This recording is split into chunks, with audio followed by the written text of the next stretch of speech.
All right, welcome back to the second morning portion of our House Government Operations and Military Affairs Committee. It's Wednesday, January 18th.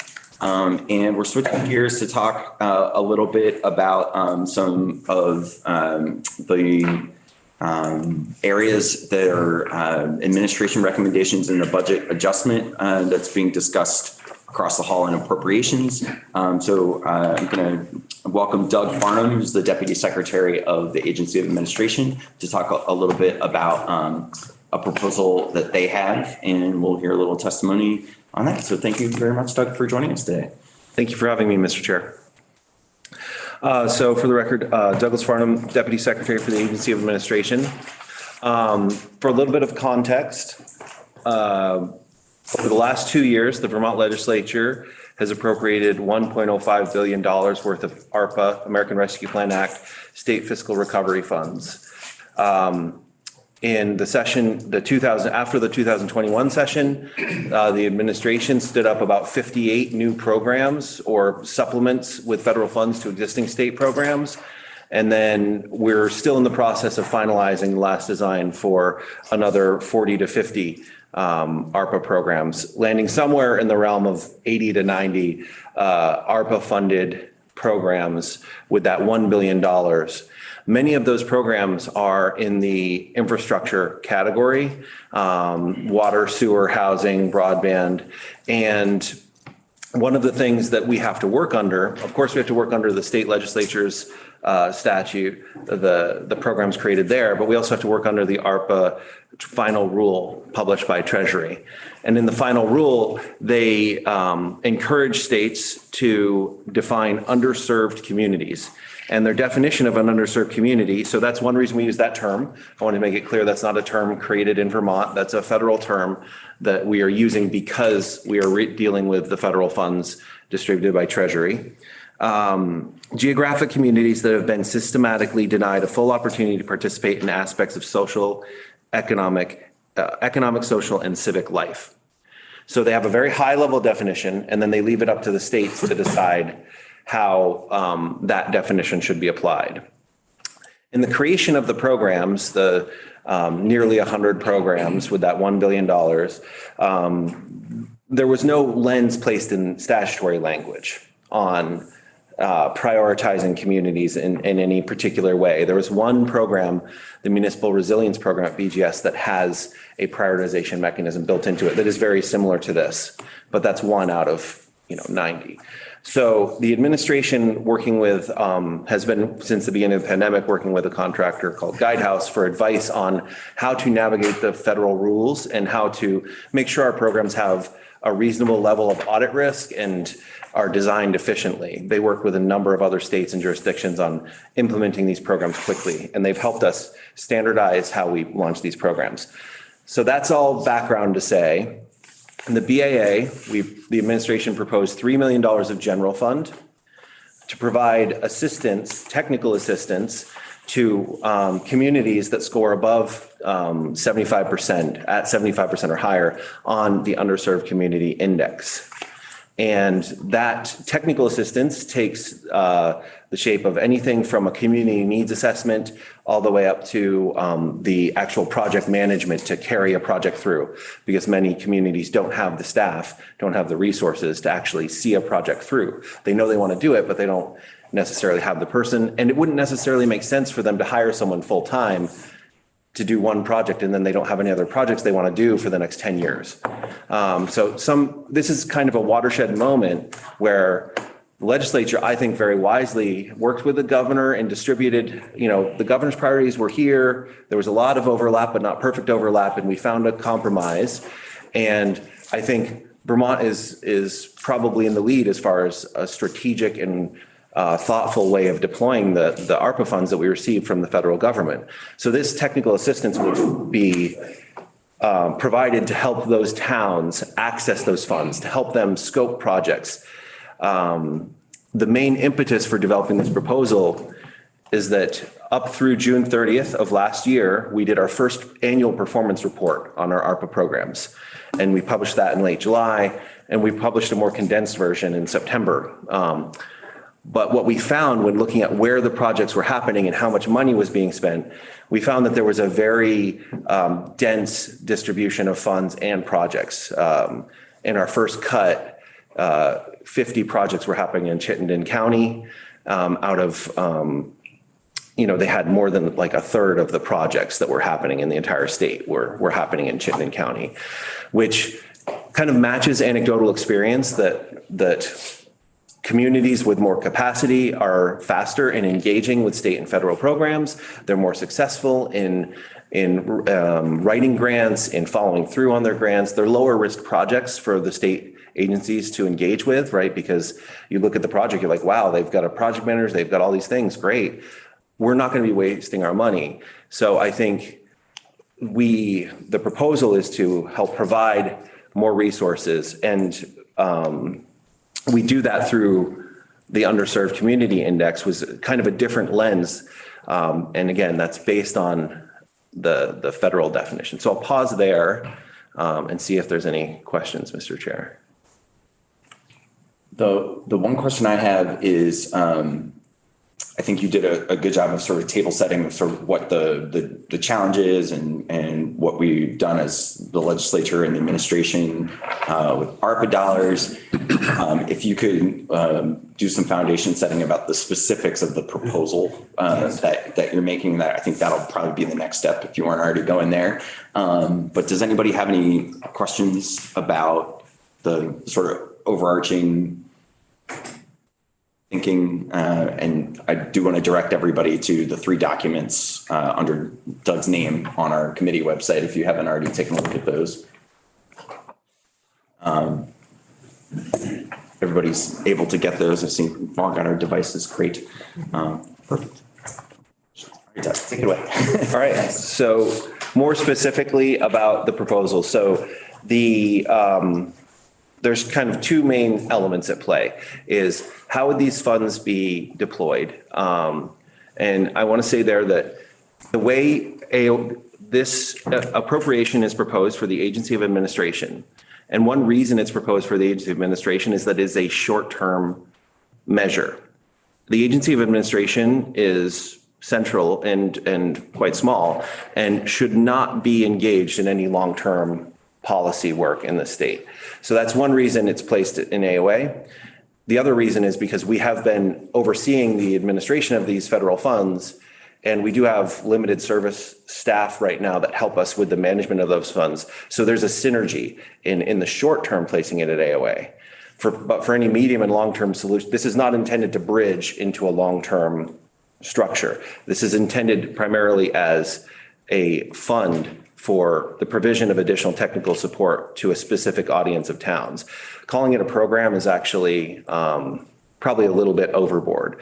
AOA would set up retainer relationships with vendors.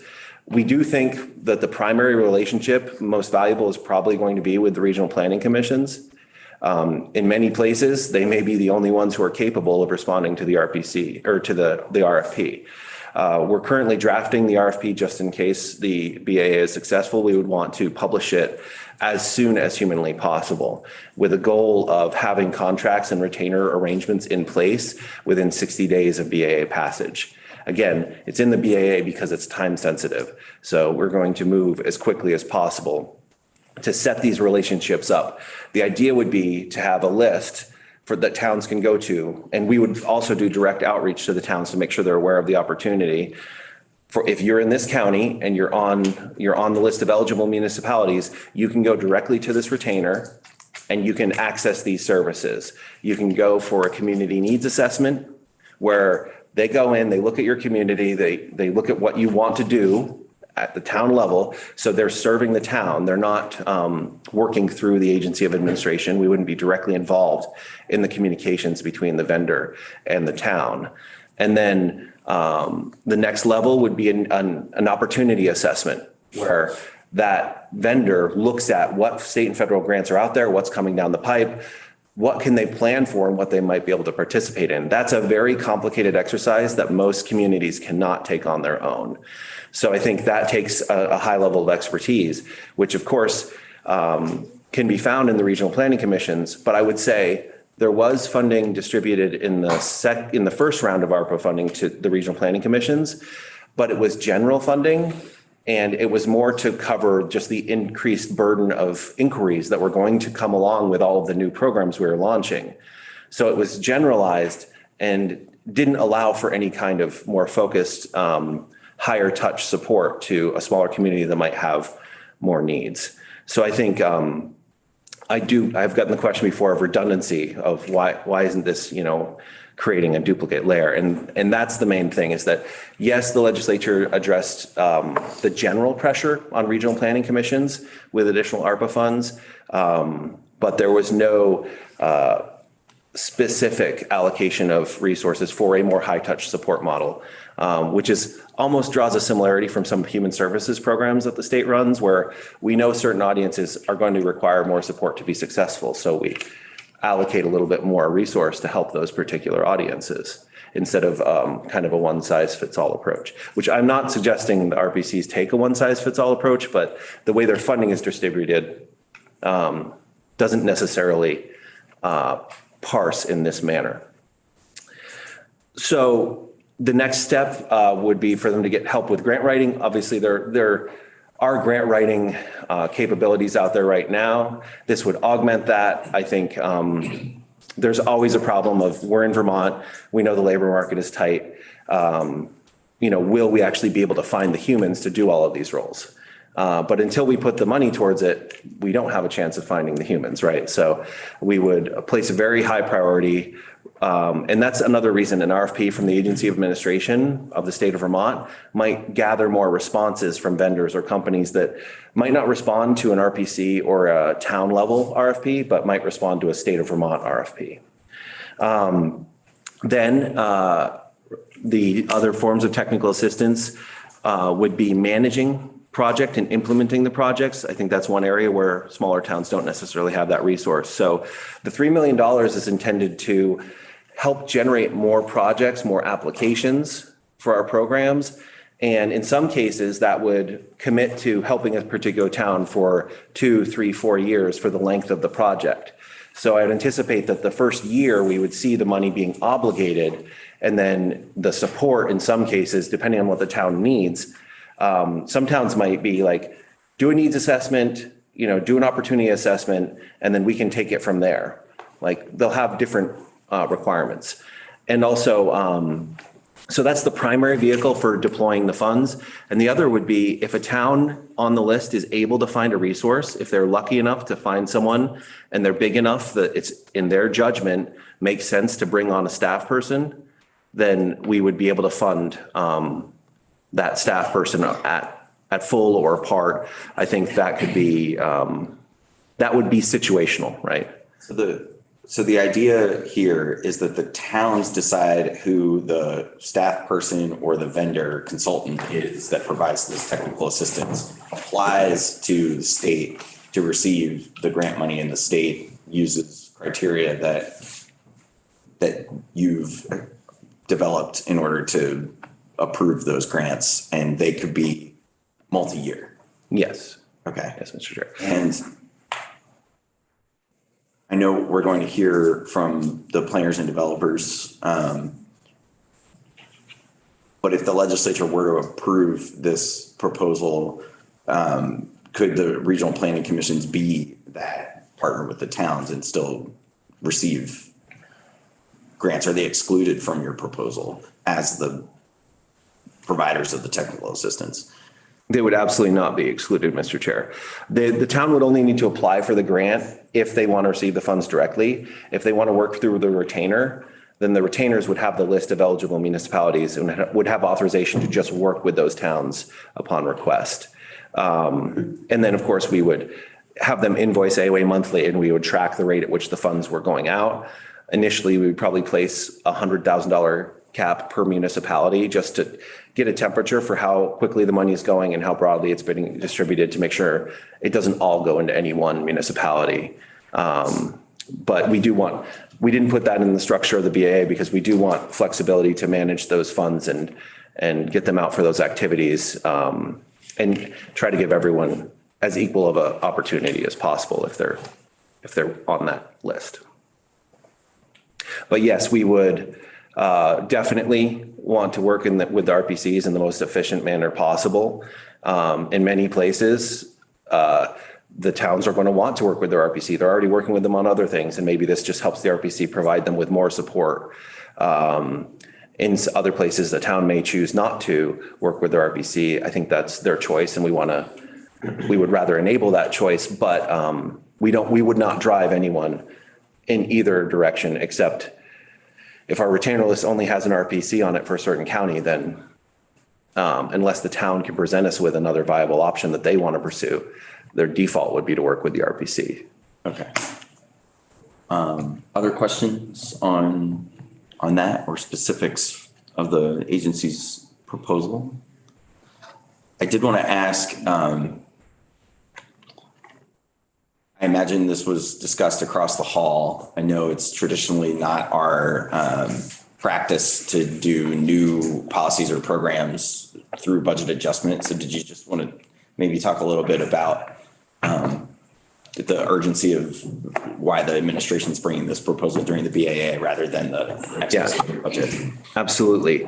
So yes, it is the new practice not to do new policy. This could be viewed as policy. I do view it as funding for technical assistance. So I don't think it's deciding what types of projects, like the state of Vermont, nothing is going to change on what types of projects we're encouraging municipalities to do.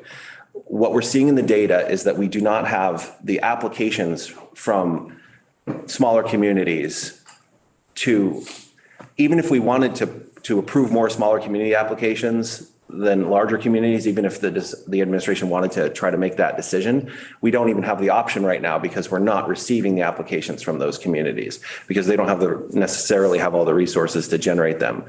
The door is closing on ARPA at 12/31/2024. So every day is crucial at this point to getting an application together, getting that obligation on the books, and then the funds can only be spent through 2026. And for an infrastructure project, yes, that's a little over 3 years away, but for an infrastructure project, that's actually a very short time frame. But we can still do a great amount of good in the communities if we move quickly, because we don't have to fund the whole project to completion with ARPA. We can fund planning and we can fund initial phases, and we can still help those communities move forward and tip the scales on affordability. I know A&R has a lot of complicated math about how they decide whether or not a project is affordable for a community. And sometimes, another 50,000, 100,000 for a smaller community will make the difference. So that's the urgency for us, is that we need to get more support out there to generate these projects, to make sure that the towns aren't missing an opportunity. Some towns are not going to choose to take advantage of this. They're going to say, we've looked at our situation. When we got the local money, we evaluated it and we're okay. But we have had numerous municipalities approach us and say, we know we need to do things, we just don't know where to start. And I think the regional planning commissions are doing their best to serve everybody in their region, but they don't have a mandate or additional funding to provide additional support to the communities that need just more help. So that's the time sensitive aspect of it. And I would say, as far as this is a distribution of funding, but I would say it's not a large policy decision because it's enabling projects for programs that have already gone through the policy lens. It's not creating a new type of project. It's not making a new type of capital investment. It's just helping towns plan. So I think Representative Hango has a question. Actually, not a question. I just really want to be clear that I see this addition in the BAA being a technical assistance one. My small towns, and they have not been able to, with the exception of one, really reach out and say, we have some ideas, we would like to apply for these particular grants. In some cases, the towns don't know what is available for assistance, and that really is a truthful statement. They just don't know that it exists out there. So I'm not really seeing it as policy. And I do want to mention that the Rural Caucus has a policy bill. It's an administrative capacity bill for rural communities that's coming out. we were hoping to have it completed by today, but the attorney is not here today. So we should have a better idea towards the end of the week, what the final bill is going to look like. But it's very much, it's taking this $3 million and putting it in policy, and this is what would be done with it. And I did want to touch on the RPCs, RDCs for a second. I know we're going to hear from them later, but there's a little bit of disparity, I guess. Like my RPC serves 14 towns, our RDC, Mr. Chair. And I understand that there's one in the Northeast Kingdom that serves like 50 towns. So I see them being very stretched in terms of the ability to help each and every individual town who maybe does not come to them with an idea or a question, and that they actually would have to physically go to those towns and sit at those select board meetings and say, hey, the assistance is here, you just need to ask for it. So I think that's probably physically impossible for those RPCs that serve so many small communities to do. Any other questions or comments? Do you have anything else to tell us about the proposal itself? I think you've given us a lot to chew on. Yeah, I may have said it already, but I'll emphasize it. One reason it's in the BAA and one reason it's short term is that we thought we intentionally placed the program running through the Agency of Administration due to the synergy with the federal funds being there right now, and the fact that the Agency of Administration is not involved in the direct long-term administration of policy, right? We have to take a step back and not be involved in policy implementation so we can monitor other agencies and know how they're doing, similar to how Gov.Ops position, right? And I just wanted to emphasize that this is intended to be a stopgap solution. And I do think it will produce some extremely valuable data for the long-term discussion, because it would highlight which areas are needing what levels of assistance, right? So the data that we get from setting up these retainer agreements and isolating the pressure for this group of towns, I think will help the legislature make decisions going forward. So I think there's another benefit into isolating this group of funding and really testing the concept. You know, if it's underutilized, that tells us something. If it's overutilized, that tells us another thing. And the distribution itself will also tell us, well, there appears to be, you know, a particular need and a lack of access to services in this area. And I think communities can then use some of that, not just the legislature, but the communities, to talk about, okay, how can we approach shared services and how can we get what we need to do? So I do think if the ARPA didn't have the timeline it had, it probably wouldn't be a BAA discussion. But there is a pretty significant opportunity that can be missed. And ARPA is not the only opportunity that the towns could miss and need to take advantage of. The bipartisan infrastructure law has a great deal of funding impacting municipalities. This list of project types and assistance is focused on ARPA, but we're not going to restrict it to only projects that you apply for ARPA funds with, because that would make it overly bureaucratic and make them have to talk to AOA first. We don't want to do that. We want to have the type of projects that are very likely to be eligible for ARPA have support to develop more projects, but they might actually get funded through bill. They might get funded through IRA, the Inflation Reduction Act. They might get funded through some of the omnibus measures. I personally don't think we're going to be seeing any new packages of federal funding coming down for quite some time. So that also makes it more important to maximize our opportunities. Do you have a sense of, Representative Hango, sorry. Sorry, I have one question. I didn't think I did, but the underserved community index, Mr. Farnham, do I understand that you are working on tweaking that, like perhaps for one of the indicators, was it colleges?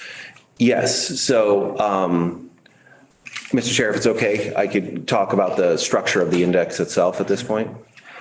So right now, the underserved community index has two elements. It has a capacity index, trying to get at the higher your score, the less capacity your general variables seem to indicate. And then it has a need index where we have 8 variables, and the higher your score, 0 to 100, the higher your need. And then we weight those equally. We are looking at the capacity index in particular was extremely challenging to construct because of a lack of data. There's just not much information. We would love to have, compared municipal staffing levels, but unfortunately that data does not exist anywhere in Vermont. We would have to go read every town report and manually compile. So with the time sensitive nature, we weren't able to construct new data sets and had to go with data sets that existed. So the first indicator does the town have a manager or administrator, a professional individual that is kind of helping to administratively move that town forward? Many towns in Vermont do not. So this was kind of a light switch, 0 or 100. Do you have it or not? The college or university presence, I know, has been talked about. The impact of a college or university in a town, it can be significant. It also varies based on the nature and size of that college. The variable has been tweaked after conversations with legislators. We improved the variable. It used to be a light switch, and now it is much more gradated. It's based on student population. But I think some people still find that it inappropriately disadvantages their community if they're just on the edge of 15 miles from a college and it's not a very big one. I would say that for the most part, those towns that are 15 miles away from a smaller college, they're 88 or 97 out of 100. So they're receiving, they're not being adjusted very much for the impact of that.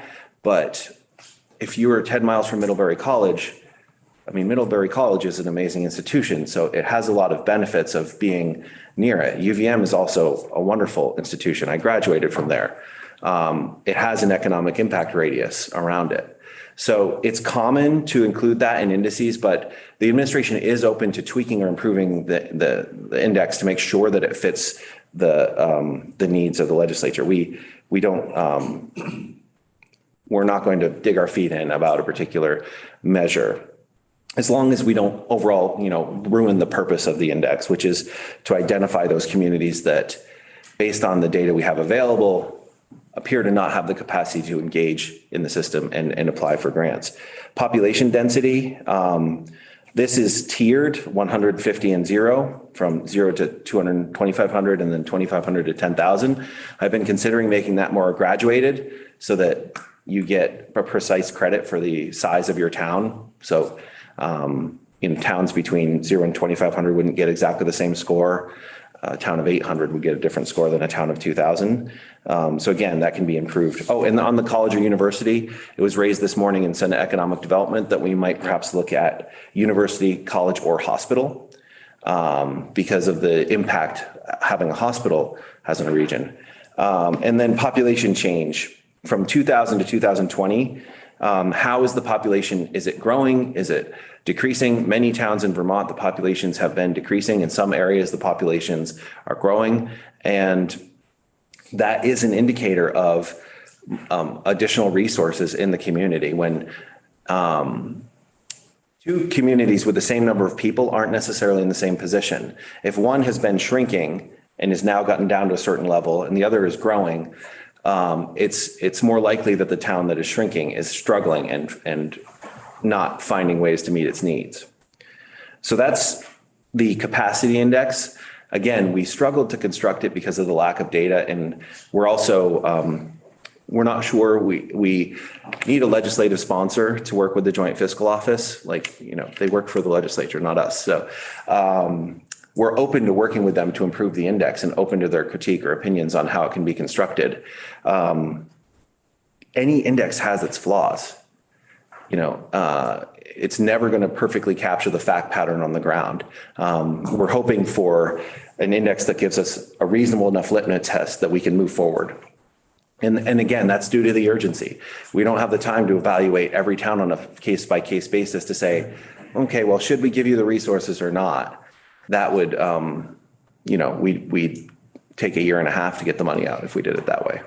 Is the proposal to use the index as as you said, a light switch for, this community has a certain score, therefore they're going to be eligible versus another community has a slightly higher score, that they're gonna,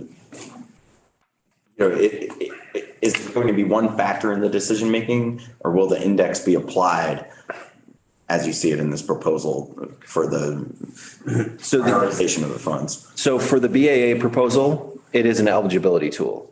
So we have suggested it as if a town scores at 75% or higher, which is about 63 towns, I believe, then so the 25% of towns that we think need the most help would be on the list and eligible. And then we have it written in there right now that after a year, AOA could expand eligibility. That is probably too long to wait. It should probably be more like 90 days, or give us time to see what the usage is, the utilization. My one concern about setting the audience too broadly is if we spread the money out too much, it won't have the effect we need it to have. In order to generate actual projects that could make changes in communities, it needs to be focused and there needs to be some certainty there. So that's one reason we set it at 25%. The other use of the index would be as a prioritization tool within programs that use ARPA state fiscal recovery where appropriate and allowed by Vermont law. So it'd be one factor that could be considered alongside other factors in a granting decision, but it wouldn't completely drive the bus on whether or not that community gets a grant. We're looking to bend the curve a little bit, not take a sharp left turn. I'm going to ask a very appropriations-y question, but where does the $3 million number come from? Is that based on this number of towns, the percent uptake you think will happen? It's definitely a back of the napkin number, Mr. Chair. 3 million was as much as we felt comfortable asking for for technical assistance based on, 60 towns, optimistically 50% utilization rate, $100,000 of planning funds would help them move projects forward. So that's kind of the rough math on how we got to 3 million. But I don't think, based on all our conversations with the communities in Essex County and Bennington County, and down in Bennington,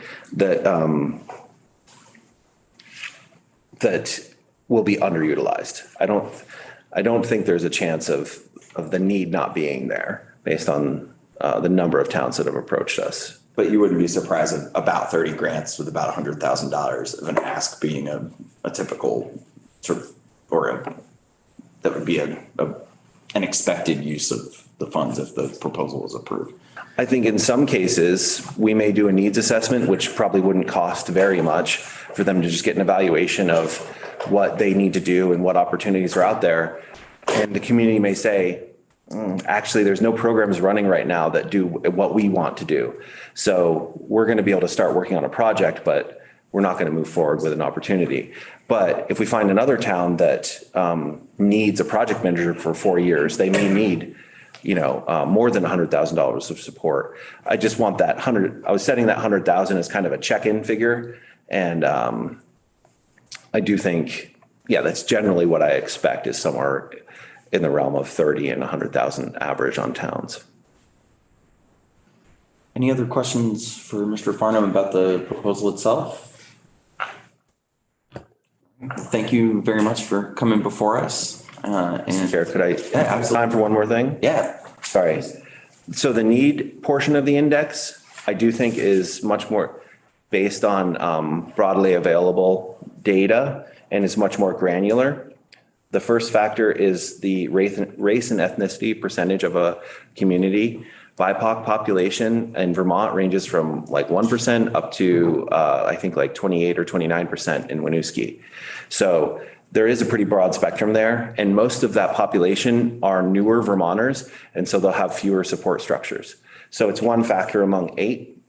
The next is high school graduate. Many indices use college graduate. We felt that was a bit patronizing, particularly with the contributions that the trades and professional skills bring to Vermont. And so we went with individuals over 25 with a high school degree as a proportion of the population. Households with broadband.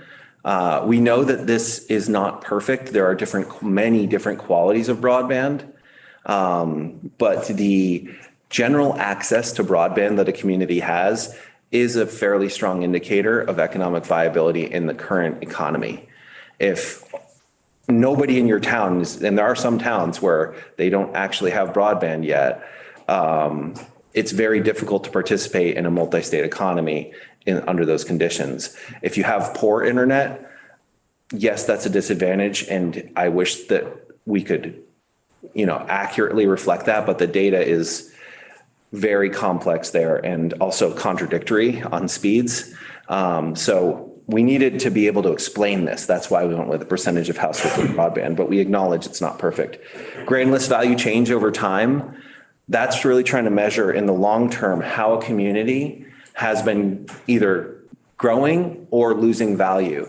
The home value for most Vermonters is one of their primary sources of wealth. The equity in your home is usually the largest element of savings that a Vermonter has. If your home has been losing value over time, you're fighting an uphill battle. And you're actually just by living in the town, you're losing money every year. And that's a very difficult state to exist in. And we thrive anyway, we're Vermonters, we're scrappy, but it does mean those communities are facing more challenge. Housing cost burden. Of course, the housing conversation is everywhere right now. And there is a relative difference in many communities about the housing cost burden that different communities face. So we felt that was an important element for balance. Per capita income change, are the people in those communities making more money or less money than they were 10 years ago? And I think that it also tells us a lot about whether that community is growing economically or whether they lost a large business and they're struggling at this point. Individuals above federal 150% of FPL, that 150% just came from the census. We just didn't have another data set. It's not a Vermont number, but it does tell us what portion of your population has resources, has wealth, compared to the portion that by their income does not appear to have wealth. Income is not a perfect measure of wealth or capability. You can have savings, et cetera, but it is a fair indicator. And then of course, labor force participation rate. This is a challenge for the whole state, especially in the last 2 years. Our labor force has lost quite a few jobs, so our labor force participation rate has gone down, but that participation rate does vary wildly by community. Well, not wildly, it varies by community, and it can have a huge impact on the economic health of your community if your labor force is only a third of the population of your town.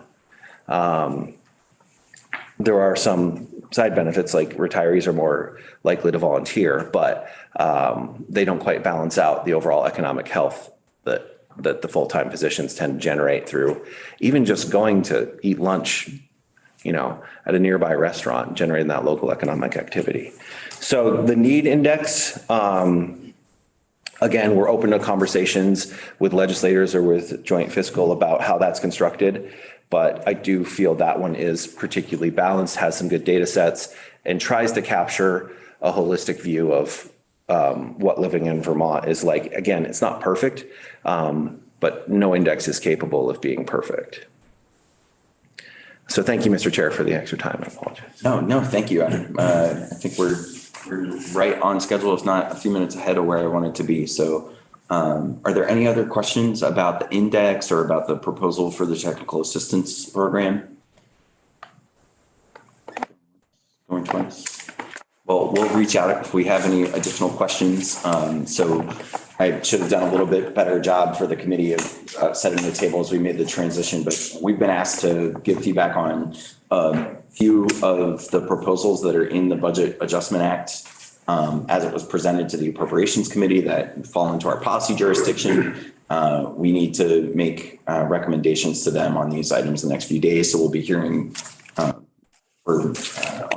a few issues, including this one, where I'll be asking the committee to take a straw vote basically on what we should include or not include in a memo to our colleagues across the hall. Does that make sense to everybody? Yep. All right, great. Well, thank you very much, Deputy Secretary. I imagine see you again soon, and please feel free to stick around. So next up, we're going to invite Charlie Baker. And did you and Peter want to come up together as That's right. regional planning team?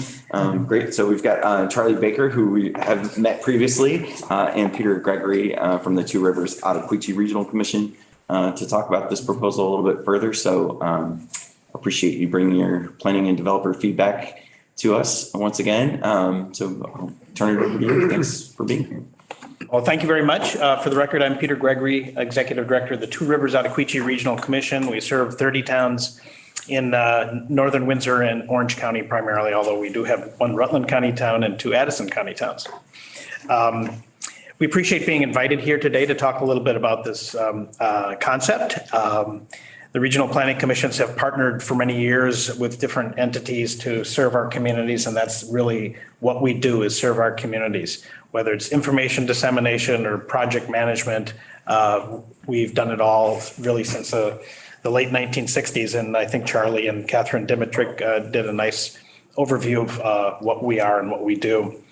We've been working with the Agency of Administration, the Deputy Secretary Farnham, over the last week or so on this idea to better serve our communities, to ensure that the communities selected for this effort are in fact those that are not only in need, but are ready to access additional support to help their citizens. That's not always the case, where a town that has a need also has the readiness, the will to move forward. We've been doing this a long time, and you all know local government well. Sometimes there are needs that are right in front of you, but the community, for some reason, the elected officials aren't quite ready to pull the trigger. So we do know our towns, and we work in the field with them on a daily basis. And we do want to make sure that the investment the state makes in helping them is targeted and effective. And we share that goal with the Deputy Secretary as well. So I think, unless you want to add a few items, I think we're here to answer questions. Yeah, so for the record, Charlie Baker, I'm the Executive Director of the Chittenden County Regional Planning Commission, but also we're both with the Vermont Association of Planning and Development Agencies. Thank you, Mr. Chair. The only thing I think I'll just add, just to put a finer point on it, is we do support this program. We support the need, or maybe not program, investment, this investment, and because there are small towns that are not really participating in the opportunity that's in front of them. So anything we can do to help support the state administration, get those resources into those small towns, we'd like to support that. So, but happy to take any more questions. Okay. So I had asked a couple of questions as to the eligibility of the use of the funds, and having communities that already have engaged relationships. It seemed pretty clear from the Deputy Secretary's testimony that regional planning commissions would definitely be eligible to use these funds to increase staffing or focus support for underserved municipalities with these technical assistance grants. Do you see, could you maybe elaborate a little bit more on how you see the regional planning commissions, the one you serve, Peter, being able to sort of use these funds, and what the efficacy of that would be in reality on the ground? Well, I think there are a few communities that would be up high enough on the list to be eligible for that kind of support. And we would definitely be interested in gathering the resources to help the communities identify the projects and move them forward, whether it's planning and design or actually through construction. We do a lot of project management, as I mentioned, and we do that now with a lot of communities, and would be more than happy to either work directly with a community or a number of communities. We do the shared services model that this committee was helpful in getting in statute a number of years ago, where we'll hire staff to do a similar task or address a similar issue in multiple towns. We're doing that with energy coordinators right now in my region, 7 towns. So yeah, we would be able to access those funds and be more than willing to help. I'll add, we've had the opportunity, this is all pretty new for us too, so we're digesting and learning at the same time. In talking to some of our peers, there are some concerns about the ability to take on more. at the RPCs. So as the deputy secretary said, maybe RPC assistance in one region and it might be contractors or, consultants or something in another. So I don't think there's going to be one size fits all, and appreciate the administration's, thinking on that of like trying to do whatever is flexible and works for that community or that region. Could you talk a little bit about what barriers there are for some of the smaller communities? What are the typical uses of the funds that we're talking about? And what are some of the pitfalls that communities are afraid of falling into? And they're looking at, we have a project, but we don't know if it's eligible for these funds. Like what's the problem we're trying to solve? I want to put a finer point on it for folks who maybe haven't been down this road before, like some of us have that are serving in municipal government as well. Well, as the Deputy Secretary mentioned, the regional planning commissions and VLCT received funds in the past to help our communities understand the ARPA world, what is project eligibility, record keeping, all those aspects. The league did a wonderful job of doing the high level information dissemination. The regional planning commissions were then there to kind of go up and follow that up with meetings with the select boards and with the communities. In many communities, we've been there 2, 3, 4 times with big public meetings, having facilitating local debates on what to do with $300,000. Some residents think that might be a lot of money. Others say that's not nearly enough when we have a dam project or something that is just overwhelming. So in many cases, some of the money has not moved as quickly as we thought it might. They've been careful and deliberate. I mean, these are tax dollars, but the towns do need the support to help them understand that it is important to move forward. It is important to identify all your needs. It's important to prioritize and to make sure the investments are lasting and not just, one-offs. So that's kind of the advice we're giving them. And we help them recognize there's water in front of them to drink if they're so interested, but we can't force them to drink. Representative Nugent. That leads me to ask, do you have a sense of how many towns are interested in this kind of help? Or what the capacity is or not capacity, but readiness, I guess, for taking advantage of this program? I don't at this point. I really don't. This is kind of a new way of targeting funding to specific communities and stuff. So I think I would defer to the administration and their back of the envelope estimate of the number of communities that could use this and would use this. We're here to help serve whatever number that is, or to be part of the serving. Good question. Yeah, if I could, I know that some towns are more involved with their RPCs than others. Is there an effort to reach out and make sure that they're aware that this help is available or could be available? Oh, if this comes to fruition, I think there'll be ample opportunities for towns to be aware that this is there for them. And I can assure you all RPCs will help make sure that they know. Okay. So that none of their communities are caught unaware of this opportunity. Thank you. That's a good question, and that's what we're here to do.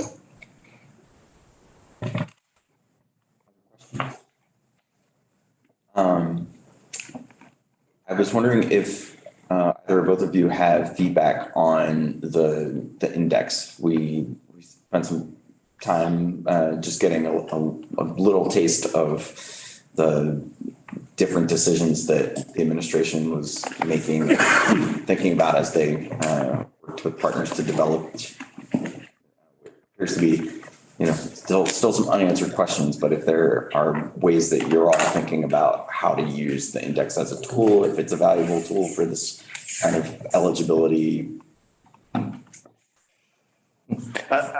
Indexes are always challenging, and as Deputy Secretary, none of them are perfect. So I think to the extent it is identifying the towns that really don't have hardly any capacity at all and need extra assistance, it seems like it's probably doing that kind of job.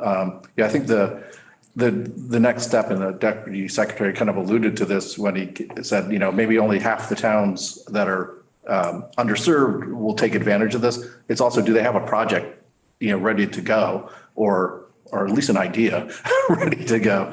And that's, the bigger challenge, I think, is really how can these funds be best invested in each community and access other funds in other state programs that are available, because there's a lot of money in different state programs that communities may not have the staff capacity to access. And I think if this is addressing that, that's great. And full disclosure, there's no Chittenden County town on that list.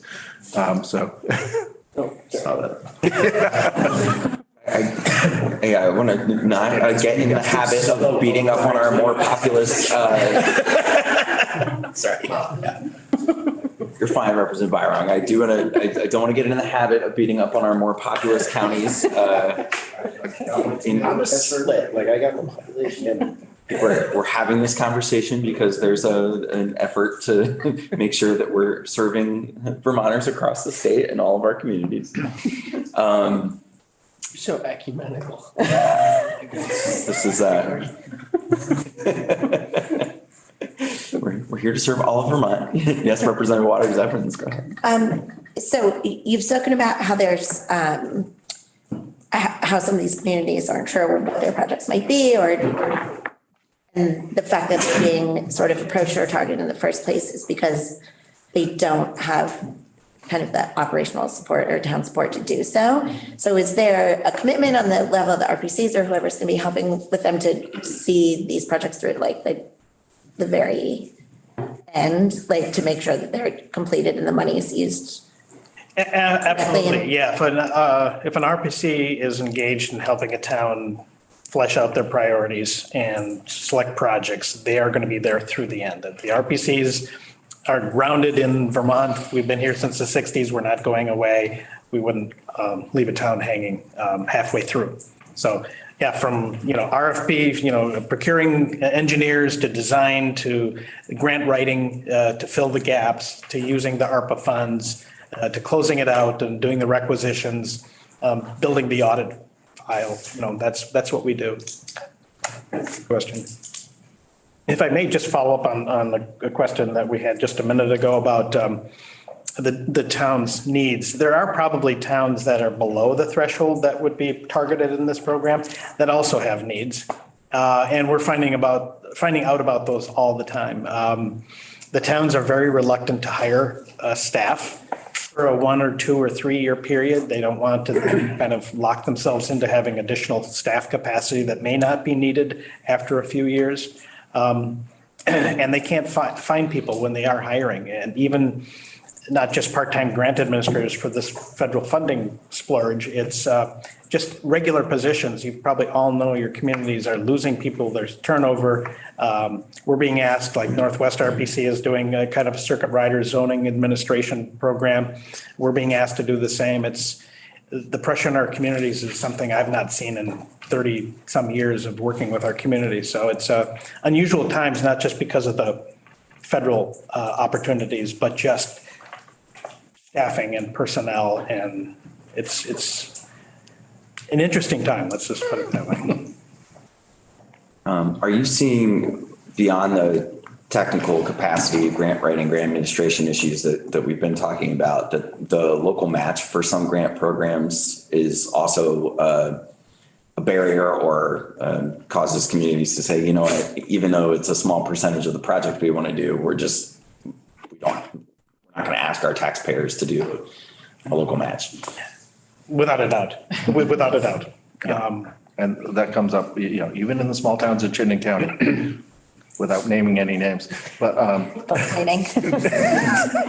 so, but it does, even a few $1,000s is a big deal to a small town budget.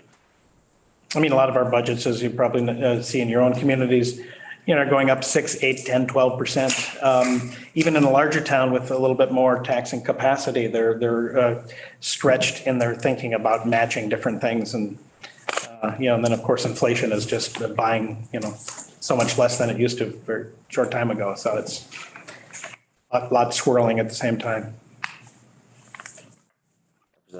Just a quick comment that was one issue that came up at the Rural Caucus meeting last week, I believe it was, about the matching grants that some towns have to put forth. It is a hardship for some towns.